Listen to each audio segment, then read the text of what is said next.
Você consegue imaginar uma cidade onde todos os prédios e casas são pintados de branco, preto ou cinza, sem nenhuma corzinha, sem nenhum desenho?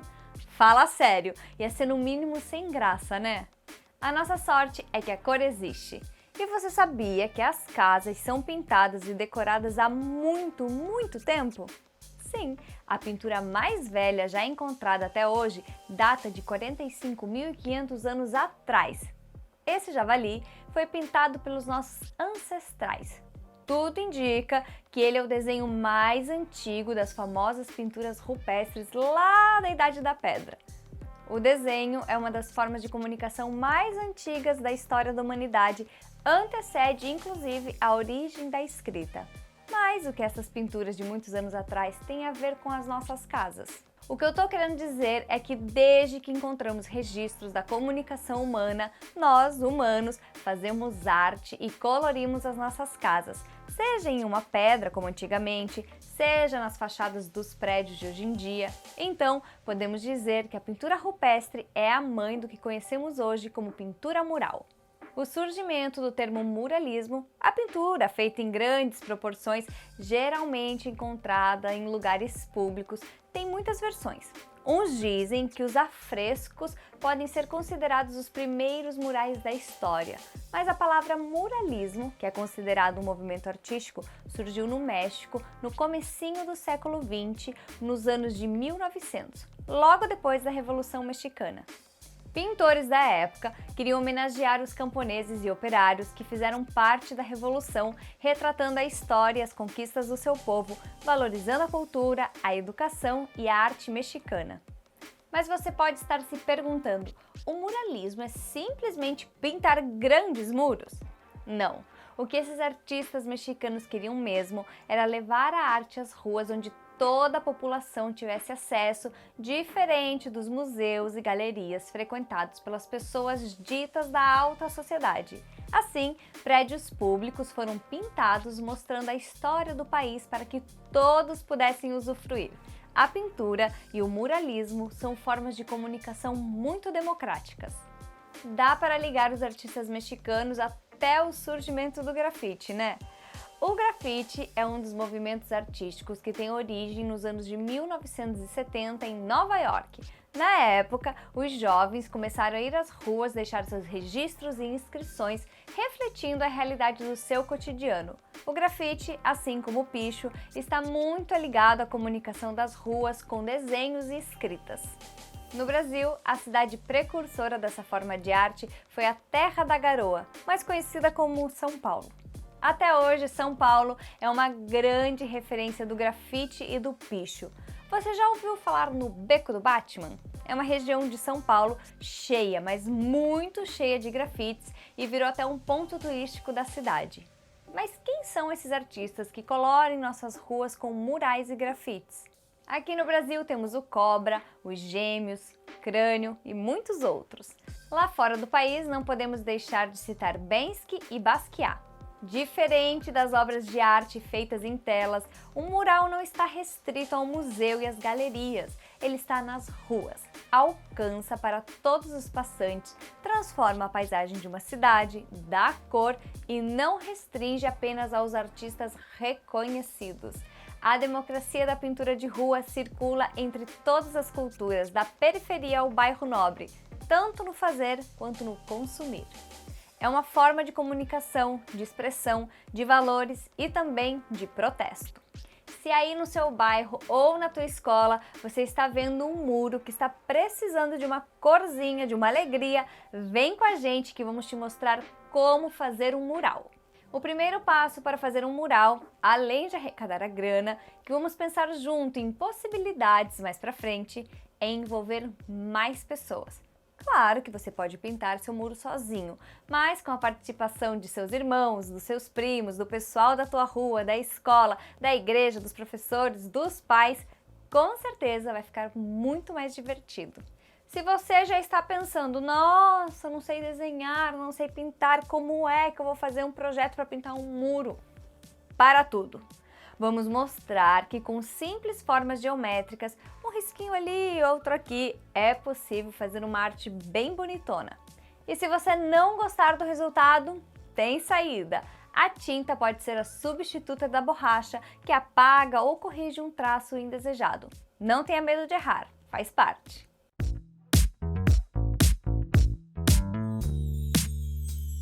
Essa oficina faz parte do projeto Vamos Fazer Juntos! E ela é especial para alunos da Rede Municipal de Ensino de Curitiba. Espero que você, estudante, goste e se anime a fazer seu próprio mural. Para a gente entender como fazer um mural, nada melhor do que conversar com um especialista no assunto, não é? Pera, vou ligar para ele aqui. Preparados? Oi, André! Que prazer ter você aqui com a gente! Oi, Helen! O prazer é todo meu. Antes de mais nada, quero saber um pouco de você. Conta pra gente. Bom, meu nome é André Mendes e eu sou um artista visual que trabalha com diversas linguagens. Desde o desenho, a pintura, a escultura, instalações e bem como murais em grande formato, que é uma das minhas grandes paixões. Não falei que ele era especialista no assunto? Legal, André, ó. Nós aqui já viajamos pela história do mural e da arte na rua. Agora queremos uma ajuda sua. Quais são os primeiros passos para a gente pensar em fazer uma pintura em um muro? Para a gente saber os passos, vou usar um exemplo de um mural que fiz para esse projeto. Vamos fazer juntos. Fiz um mural na Escola Municipal Senador Enéas Faria, no bairro Cajuru, em Curitiba. A primeira coisa que eu fiz foi visitar a escola e escolher onde fazer o mural. Ao invés de levar tinta, levei outras coisas, uma trena e um caderno. Passeamos pela escola e achamos 3 possibilidades para fazer a pintura mural. Medimos tudo para ver quantos metros quadrados cada uma tinha. O primeiro lugar possível era o muro em volta do ginásio da escola, mas era muito grande e o orçamento que a gente tinha não ia ser o suficiente para pintar ele todinho. Outra alternativa era um muro interno em um corredor de acesso às salas de aula, que também acabou ficando inviável porque na semana que a gente ia pintar, as aulas iriam retornar para o presencial e a gente ia acabar atrapalhando o fluxo de passagem dos alunos. Então, escolhemos a fachada lateral do prédio, que além de ser linda, podia ser vista não só pelos alunos, mas também pelos familiares dos estudantes e pelos moradores do bairro, pois era possível ser vista da rua. Só que para pintar essa parede, a gente precisava da aprovação da prefeitura, pois a escola é pública e o seu prédio também. Então, fiz um pré-projeto e o pessoal da produção enviou para a prefeitura buscando essa autorização. Olha que dica importante, pessoal, pedir autorização antes de pintar. Mas e aí, André, rolou a aprovação da proposta de vocês? Sim! Conseguimos!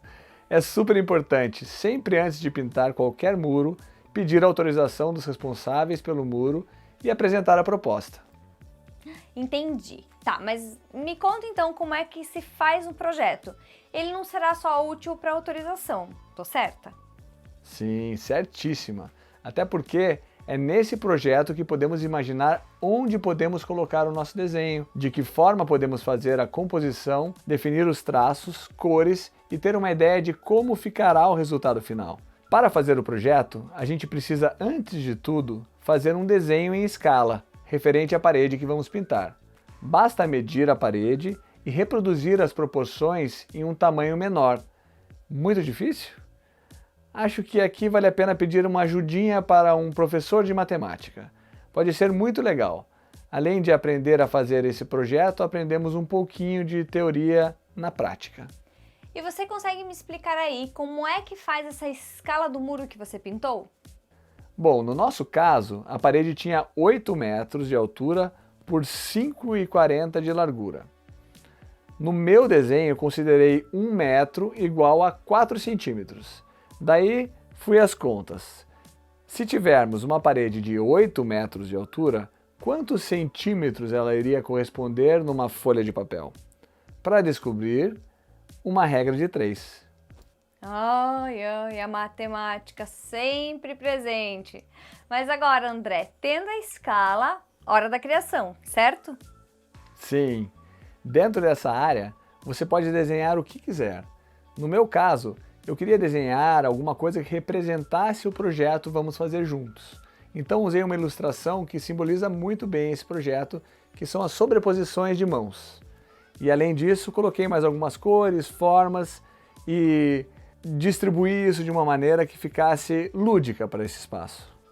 No meu trabalho, sempre brinco com formas geométricas, linhas e símbolos. Mas você pode usar a sua imaginação e também a internet, que está cheia de dicas e referências.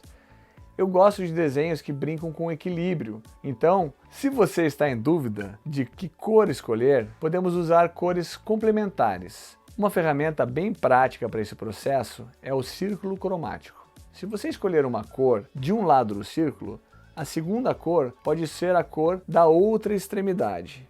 Elas sempre combinarão e vão deixar o seu visual confortável e complementar. Nessa hora, aproveite para testar e fazer várias possibilidades até encontrar a que mais lhe agrade. Depois do projeto pronto, ainda tem mais uma última etapa. Dividir o desenho em vários quadrados, o chamado gradeamento. Chama o professor de matemática de volta aí! Para fazer é simples, dividimos a folha em 4, tanto no sentido vertical quanto no sentido horizontal, e traçamos essas linhas. Assim, quando a gente chegar no muro, sabemos em qual região do muro cada elemento desenhado vai estar. Que legal, André! Ficou bonitão, né, gente? Muito obrigada por compartilhar essas informações. Obrigado a vocês. E agora, todos prontos para seguir? Depois de aprovado, a gente precisa fazer uma lista de materiais para nos prepararmos para botar a mão na massa. Cada projeto pede um tipo de material. Depende do tamanho, do tipo de desenho que queremos e também da parede que será pintada. Vamos começar pelos rolos e pincéis. Existem vários tipos de rolos, os mais comuns são os de lã, que podem ser de pelo curto ou longo. No caso do André, ele usou um rolo de pelo longo, pois a parede era bem espessa, cheia de buraquinhos. O pelo longo alcança cada buraquinho e fica mais fácil de pintar. Para fazer os contornos dos desenhos, o André usou um rolo fino da largura da linha, facilitando o processo. A quantidade de rolos depende de você e, claro, do seu orçamento.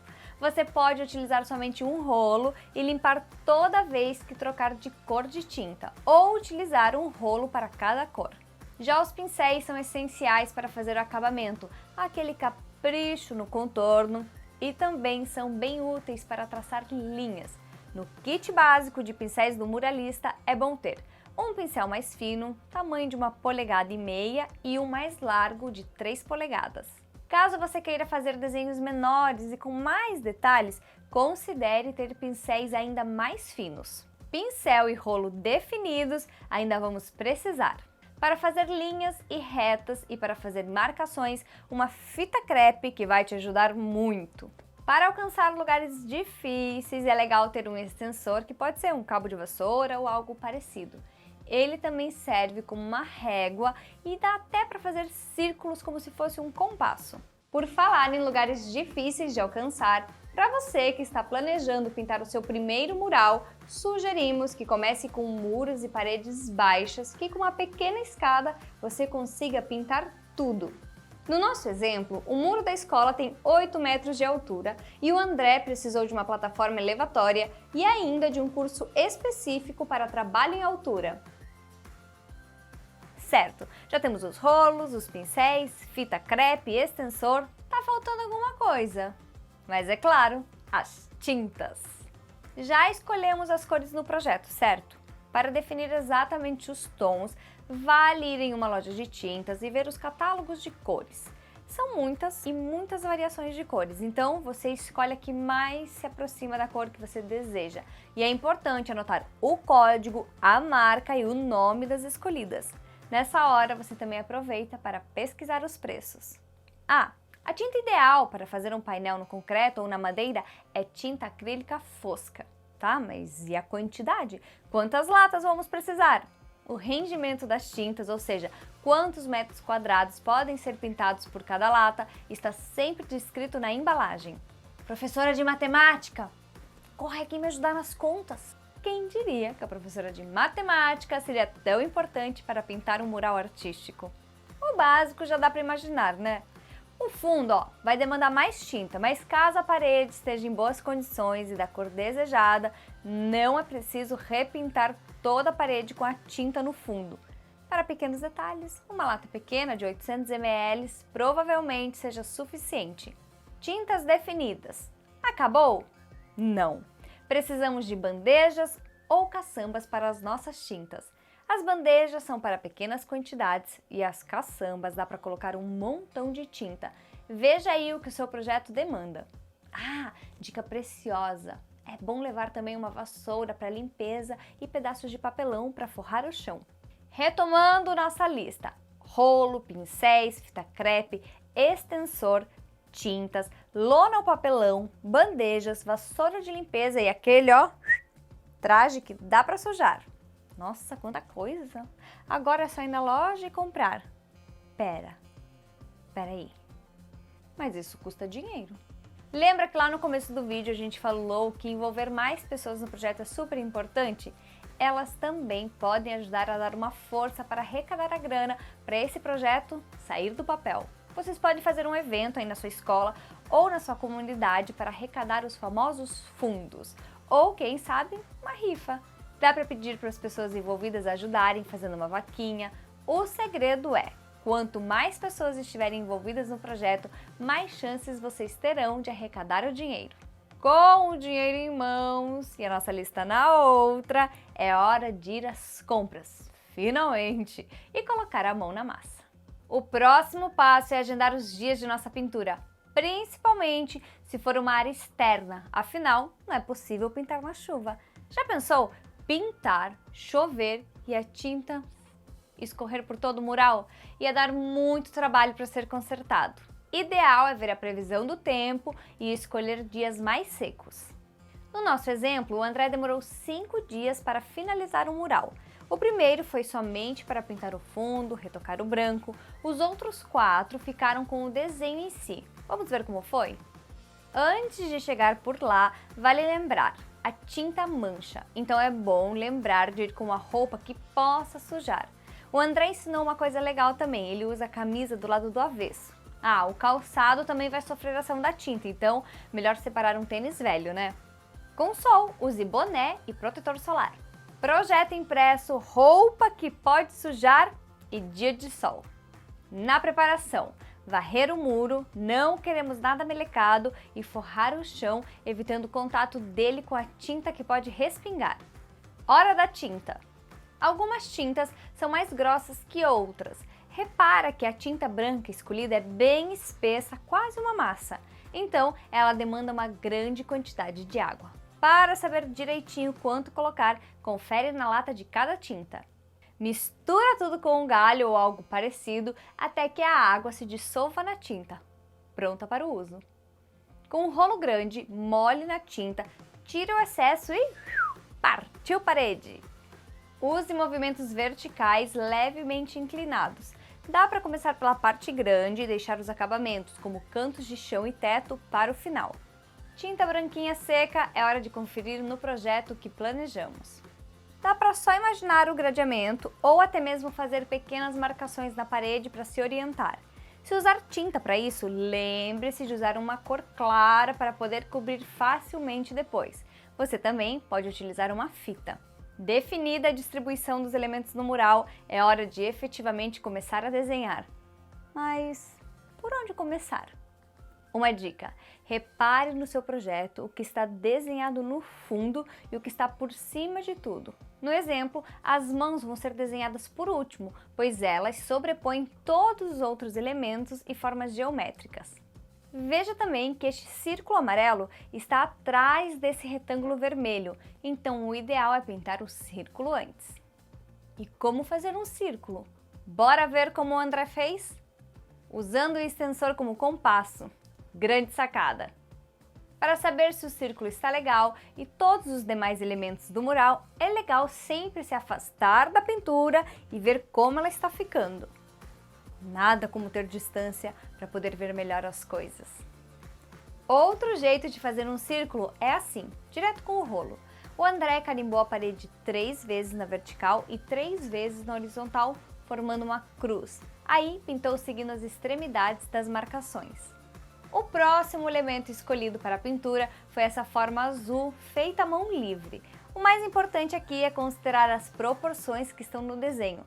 Nesse caso, o contorno foi feito primeiro e depois o preenchimento. E agora, nosso superastro extensor entrando novamente em ação em sua versão régua. Ele é ótimo para traçar linhas retas. Olha só como ficou esse triângulo.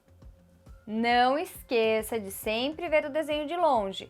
No triângulo, após ver de longe, o André achou que ele poderia ser um pouquinho maior. Então ele voltou lá e fez a correção. É possível também misturar as tintas para obtermos cores de tonalidades diferentes. Olha essa bolinha azul. O André misturou uma tinta azul escura com uma tinta cinza e o resultado é um azul diferente, mais claro e fechado. Divertido, né? Essa parede está começando a tomar forma. Mas ainda temos muitos elementos para pintar. Hora de deixar secar e descansar, porque amanhã tem mais. No terceiro dia, o André começou com um retângulo amarelo. Para essa forma, ele usou fitas adesivas para delimitar a área a ser pintada. Pode pintar bem pertinho da fita e, para ter mais precisão, use o pincel nessa área. O rolo às vezes escapa. Em paredes como essa, cheia de buraquinhos, é bom pintar em todos os sentidos para que a tinta entre e o pincel é um aliado nesse momento. E pronto, mesmo com a tinta fresca, já pode tirar a fita. Falta uma bolinha vermelha aqui, que o André e sua experiência consegue fazer à mão livre. Mas nós, de mais humanos, com mãos que tremem, não precisamos nos preocupar tanto e podemos até considerar que uma bola com algumas pontas poderia ficar bem legal nessa composição, hein? Como o André estava com as cores amarela e vermelha na bandeja, ele aproveitou para fazer esse retângulo sobre o amarelo. Primeiro, ele só marcou a área sem muita precisão. Depois, retocou o amarelo fazendo a chamada segunda demão. Depois, retoques com o pincel. Tá nascendo um mural lindo, né? Dia de fazer o esboço das mãos. Mas antes, vale dar aquela caprichada no retângulo vermelho. Fita crepe nele para que fique bem retinho. Agora sim, vamos para as mãos. Primeiro passo, medir tudinho de volta e marcar o centro da parede. Como as mãos ocupam muitos quadrantes deste mural, é importante medir e marcar os posicionamentos. Com a fita, o André fez várias linhas de base, a lateral esquerda inteirinha da mão maior, as pontas dos dedos e os intervalos entre eles. Importante lembrar de olhar de longe para ver se está tudo com as proporções agradáveis e se tiver algo esquisito, dá tempo de corrigir na fita. Um olho no projeto, outro na parede. Repare que a marcação da fita ficou por fora e com a tinta. O artista fez o traço interno. Mais uma paradinha para olhar de longe e ver como está ficando com a proporção correta. Opa! Aqui abriu muito a linha. Vamos corrigir. Mas espera aí, o que está na ponta do extensor? Um pincel, que ideia genial! Ao invés de colocar o rolo no extensor, o André prendeu o pincel com uma fita para conseguir alcançar longe e poder pintar um elemento grande. Correção feita, bora para o desenho da mão menor. E pronto, tudo traçado. Dá uma olhada. Aqui está a nossa dica final de como fazer um círculo usando uma corda e um prego. Escolha um ponto da parede, ele vai representar o centro do seu círculo. Agora, basta amarrar uma corda na ponta do prego e martelar no ponto escolhido até que o prego fique firme. A corda vai servir como um compasso. Mais uma vez, a matemática presente no nosso mural. Quanto maior o comprimento da corda, maior será o círculo. Na outra ponta, você amarra um lápis, canetinha ou até mesmo um pincel com um pouco de tinta. Agora, estique a corda e trace o círculo. Prontinho! Um círculo bem redondinho estará pronto para ser pintado. Chegamos na reta final. Com um rolinho pequeno, o André fez o contorno das mãos. Passou apenas uma demão, que deu um efeito de giz de cera, sem preencher todos os buraquinhos da parede. Se tiver alguma manchinha, o branco pode ser usado para corrigir. E pronto? Nananina não, tá faltando uma coisinha, a assinatura. Para delimitar o espaço, o André usou linhas de lápis em cima e embaixo. Agora sim. E aí, gostou? Pronto para criar o seu próprio mural? Se sim, não deixe de compartilhar com a gente. Estamos em todas as redes sociais. É só procurar @livro Vamos Fazer Juntos. Vejo vocês. Abraço!